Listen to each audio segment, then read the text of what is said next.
From 12 News, this is Newsmakers. For the first time in 3 decades, David Cicilline will be a private citizen, but the outgoing congressman will almost certainly not be out of the spotlight as he takes the reins of the Rhode Island Foundation. This week, he reflects on the highs and lows in office and looks ahead to the next chapter. Our guest on Newsmakers, Congressman David Cicilline. Welcome to Newsmakers. I'm Tim White, Congressman David Cicilline. It's good to have you back on the program. Welcome. Great to be with you. Thank you. Look, before we reflect on your career, you're still a sitting congressman, and there's a lot happening right now, but I want to spend a few minutes on the debt ceiling. The country is on the brink of defaulting on its debt. We're taping this on a Friday morning, so a lot can happen, but according to national reports, on the table in negotiations between Speaker McCarthy and the Biden administration to reach a deal is clawing back unspent federal COVID relief money from states, cuts in discretionary spending, or a Washington cut, so only 1% growth for federal agencies except the military, and adding some work requirements for social safety net programs. Would you vote for a deal like that to spare the country going into default? Well, it's hard to answer that question without seeing the actual deal, but I think it's very clear that we cannot default on the debt of the United States. The implications for Rhode Islanders would be devastating. People would see their mortgage payments go up, their car payments go up, and unemployment go up, and very likely a recession. So we have to avoid that at all costs.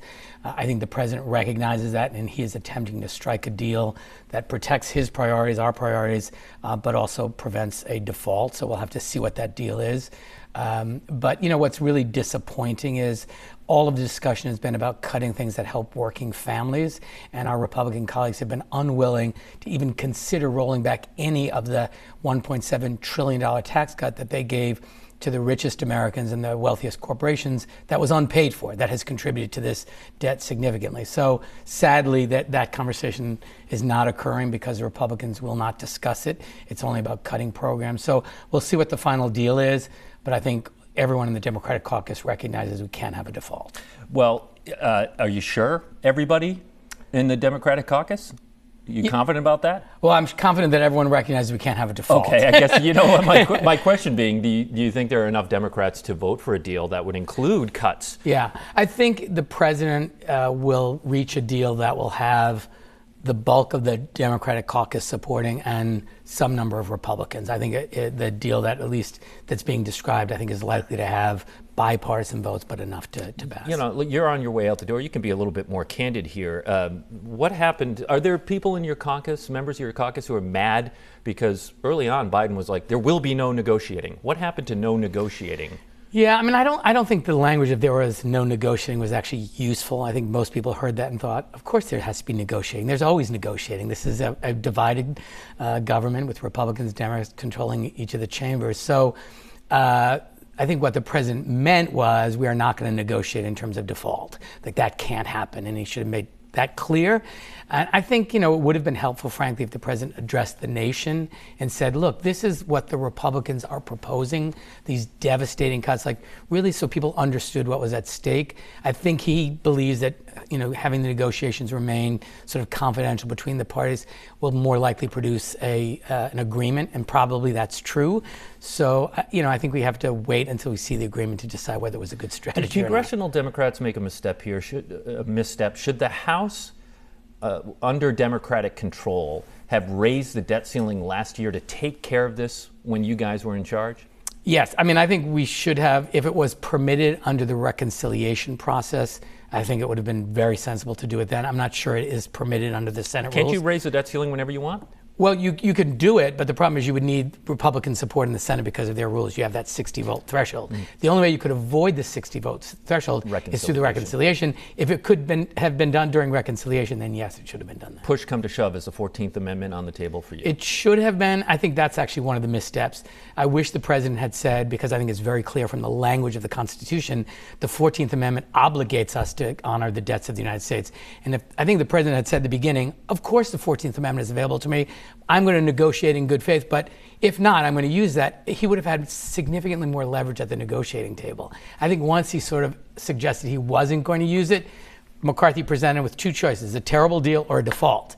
And I think, unfortunately, So that's where we it's had too that. late, you think? Well, I mean, he's sort of back. The president recently has said, well, it's a not, I haven't ruled it out. So, but I think it was less clear in the most recent statement. So your seat will be empty on May 31st.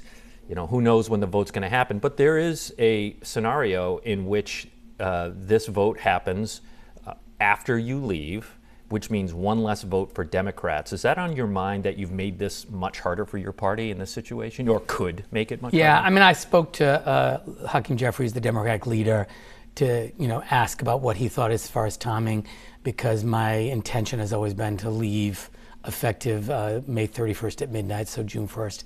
My guess is that this vote will happen before that. If it happens June 1st or sometime after, it won't be a one-vote margin by any means. But I think there's a very strong likelihood it happens before I leave. All right, wrap up this section of the conversation. Give us your percentage chance that a deal is struck that can pass Congress. What percentage would you put on that? I think there will be a deal struck that passes. 100%. 80%, at least 85%. All right, let's talk about your career, 30 years in politics. What's your most memorable day? I would say two, if I could say two. The night I was elected mayor of the city of Providence, we were battling a bunch of folks who had been kind of in politics, and I was a newcomer, and it was this extraordinary coalition from the east side to the south side. So you had Paolino, right? You had Igliozzi, McKenna. and McKenna, right? Okay. So that was, I think, kind of the dawning of a new day in terms of the city of Providence with new political leadership, and there was this incredible coalition of every community in the city at Roger Williams Park celebrating that night. I'll remember that night forever. And I think the first day that we opened the impeachment trial in the United States Senate was also a very memorable day for me. Reflecting on that a little bit, I know we've talked a lot about the impeachment process, which you played a big role in. Any thought, and I know what you'll say on this show, you'll say, had to do it, all that, but did that further divide this country? Did that play into the division between the conservatives and the liberals of this country?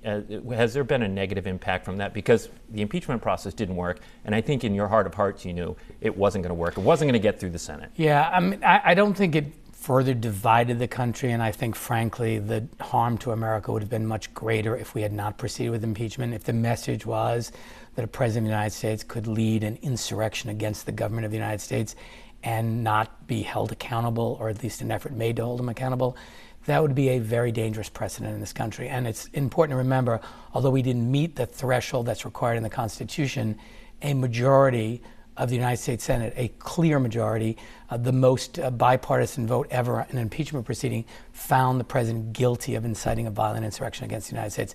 And I think the American people learned the truth during that trial and the subsequent January 6th Commission hearings. And I think it's very important that the American people know what really happened on that day. I want to play a snippet from your final floor speech in Congress. This was earlier this week, Tuesday night, I think, right? Yes. Okay, why don't we take a listen to this and I'll ask you about it. I knew there were members of Congress who were only interested in being combative and making headlines, but then I realized there were some members who were interested in working together to get things done for the country. Don't get me wrong, at times it can be incredibly frustrating and even disheartening to work with people who may agree with you on one issue, but completely disagree with you on everything else, including how you live your own life. How you live your own life. What are you saying there? Well, I was referencing some of my Republican colleagues who have been very opposed to LGBTQ American equality and have voted against basic civil rights for members of the LGBTQ plus community. And despite that, I have had the opportunity to work with many Republican colleagues on other issues. And, what I've learned is when you find an issue that you can work with a colleague on the other side of the aisle with, you have to stay focused on that. I mean, Ken Buck is the best example. He was my partner in all of the antitrust work we did to rein in big tech. He is one of the most conservative members of the Republican caucus from Colorado. We don't agree on anything else, and every time I try to get him to change his mind, I failed, and I recognized, look, there's an area of competition policy, antitrust policy that he and I agree on. Let's stay really focused on that, because I just couldn't get him to agree on anything else. Keeping that narrow lane. Yeah. But, some people might have heard that comment and wondered if you faced discrimination as a gay man in Congress on that. You're talking, these were policy disagreements completely, not something you experienced personally down in Washington. No, and look, we heard our colleagues say kind of horrible things about members of the LGBTQ plus community in their districts, in their campaigns. So there's a lot of that rhetoric, but I didn't experience it personally. What aren't you going to miss? I won't miss the travel back and forth every week, although we had an easy commute compared to many of my colleagues who travel across the country. But, flying back and forth every week is something I will not miss. And fundraising is something I definitely will not miss. I mean, the election cycle every 2 years is pretty rough, I would say, and having to deal with people like me. How would you, 2011, you landed in Washington in the minority party then. How would you contrast Washington in 2011 to the Washington you're leaving in 23? I think it's a more challenging place today, in part because I think there were big policy differences in 2011 between Republicans and Democrats. But there was some, I think, greater willingness to work in a bipartisan way on issues. And the Republican Party back then kind of had a set of principles that they basically adhered to. And I think after the advent of Donald Trump, the Republican Party has, in their last presidential election, they didn't even have a party platform. They basically said, whatever Donald Trump is for, we're for. That's a big change, to not have a Republican Party that's advocating for kind of smaller government, lower taxes. That was sort of always how they described themselves. And it's a different party today. And isn't the Democratic Party a different party today? Well, I think the Democratic Party has always been a party of working people and for policies that help people get into the middle class. I think President Biden has really reaffirmed that. Our party is a party that fights for the people, and I think there are policies that help and support working people, the working poor, help people to get into the middle class. So I think those have remained the principles of the Democratic Party. And I'm excited, there's a new cavalry of young people in this new class that are just incredible. But I think the Republican Party has changed fundamentally, and that's why I think you've seen a lot of voters leave the Republican Party, because they want to get back to kind of that tradition of the Republicans. Well, voters leave the Republican Party, but they took over control of your chamber. So there's obviously enough support in this country for that. Yeah, let's be frank, that's in large part to gerrymandering. We typically win more votes nationwide than Republicans, but because they control state houses, they've drawn district lines that keep them in power. And this was a midterm. President in power typically loses significantly, and we almost held the House. So I think you're going to see very different results in 2024. All right, we're going to go to a break, but before we do, I want to, I guess I want to state a fact, and you tell me if I'm wrong. If Jack Reed retires, you would strongly consider jumping into the Senate race. Jack Reed's not going to retire, and I'm starting a new job. I understand. No, I've made a commitment to the Rowland Foundation. I'm going to approach that job with the same seriousness and commitment and dedication that I approach to all the jobs I've taken, and I'm looking forward to doing that for a good long time. People at home did not hear a no, though. Look, I'm starting a new job that I am incredibly excited about, and I'm going to devote all of my energy to that. If I were interested in staying in politics, I would have stayed in Congress, and I'm really excited about being the new president. This is one of the things you won't miss that we had asked you about earlier. All right, we're going to take a break on the program. When we come back, we will talk about the Rhode Island Foundation. Our guest this week is Congressman David Cicilline. Stay with us. You're watching Newsmakers.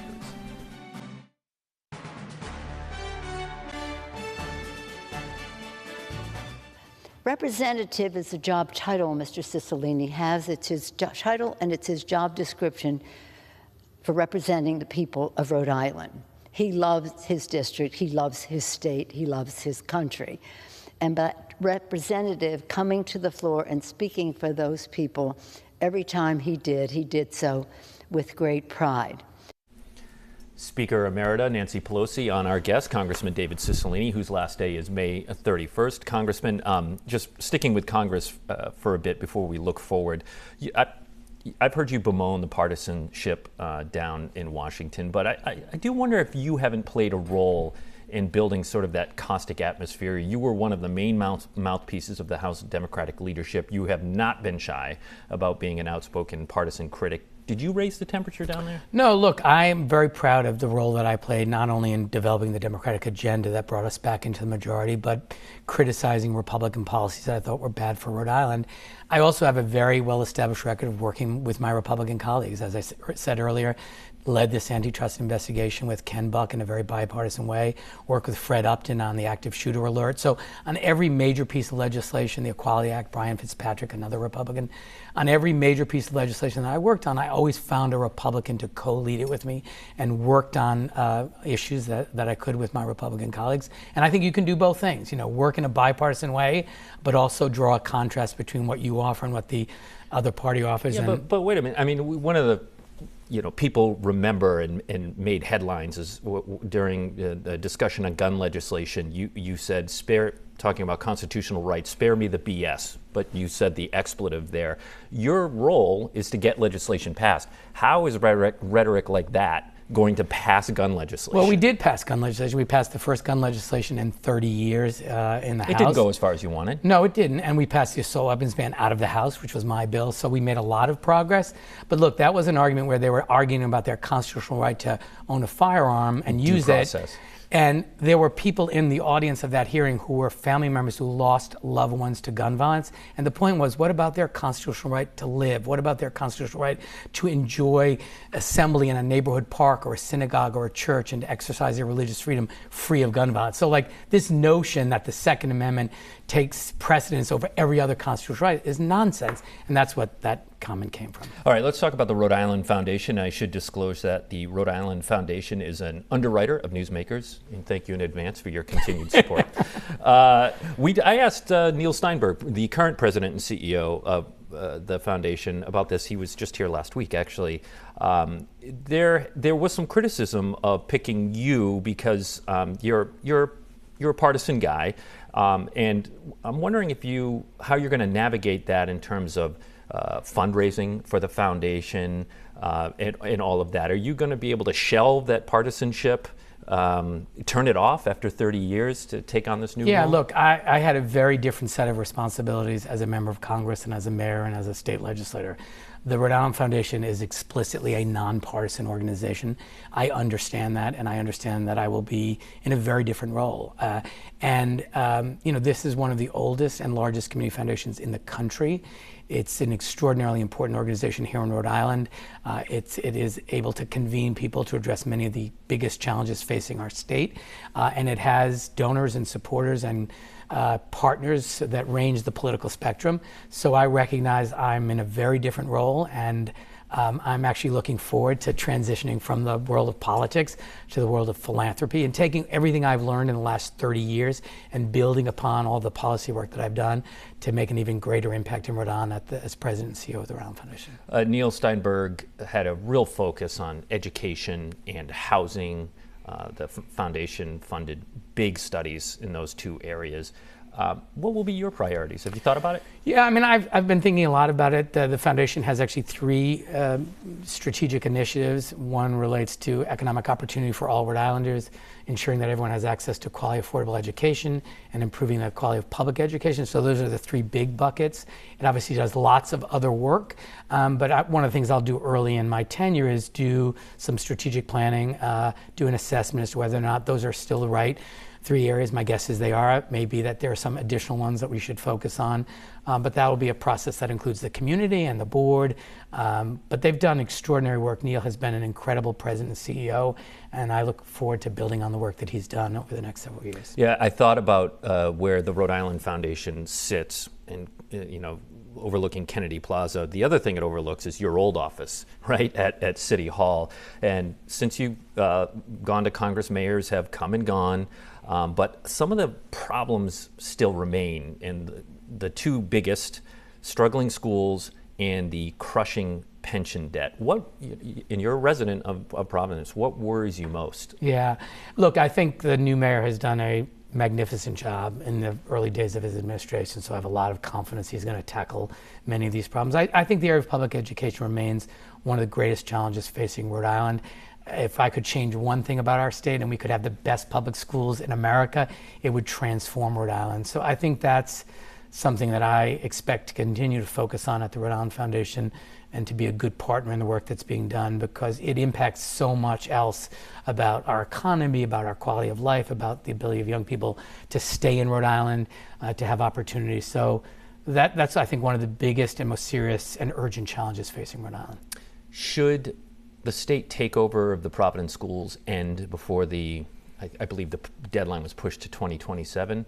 Should the schools go back to the city, or do you think it should play out over the next few years? Well, I mean, I think that's a decision ultimately the mayor should make. Yeah, but you sat there. Yeah, I mean, I think, look, if the purpose of that was to make real progress, then I think the question is how much progress has been made under state control. Obviously, as a general proposition, you want school districts to be under the responsibility and control of their local communities. That's always better.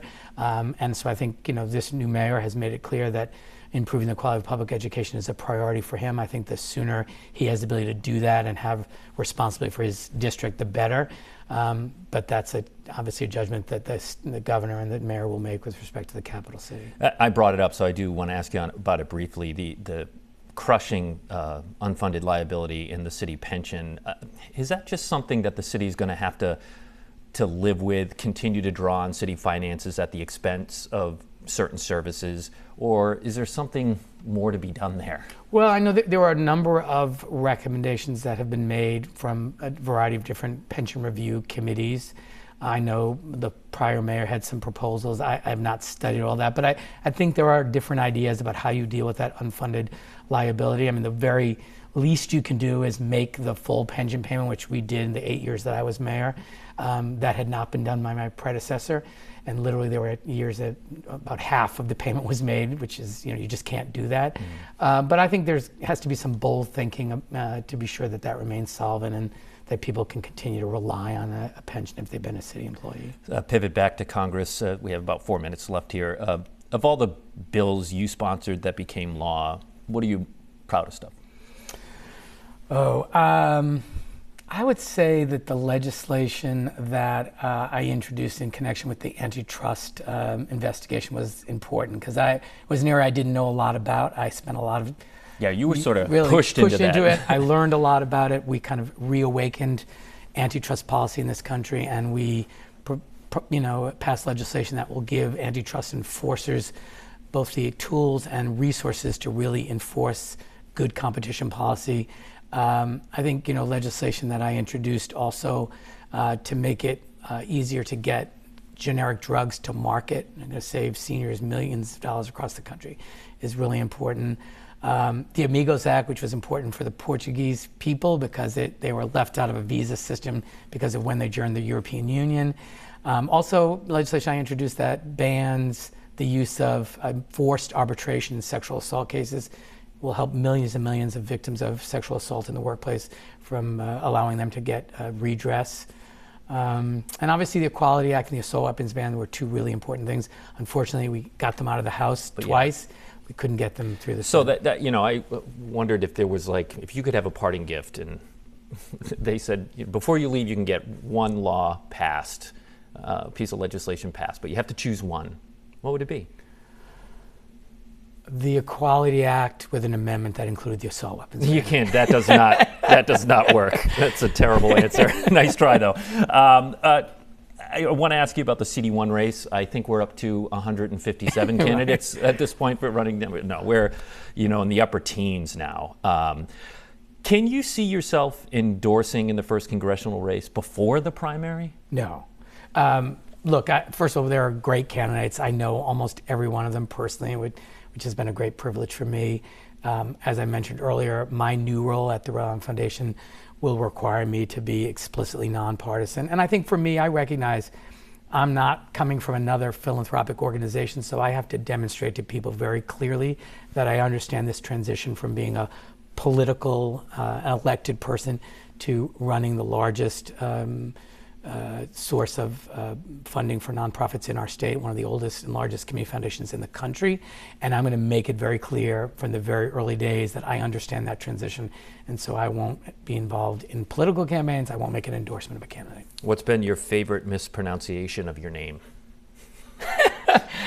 Actually, the favorite has been Congresswoman Delors' correct pronunciation, which was Cicilline, which is the Italian pronunciation, but nobody uses it. I heard a Cicilline, a Sicilia. Yeah. Someone called you that. I heard on TV before. So, Congressman, we have less than a minute left here. Final thoughts on your time in Congress? Well, I just want to say thank you for having me on today and having me out throughout my political career. I've always had a fair opportunity to make my case on this show, so I want to thank you for that. And I want to thank the voters of Rhode Island, the people of Rhode Island who have given me this incredible honor to serve them, not only in the Congress of the United States, but as Mayor of Providence, as a state representative. I loved every single day of every one of those jobs. It has been an incredible honor, and look forward to doing great things for our state in my new role. Congressman Cicilline, it's good to have you on the program. Thank you. And good luck. Thanks so much. All right. Next week, the return of Ted Nesi, and make sure you take a moment to remember what Memorial Day is all about. We'll see you next week on Newsmakers.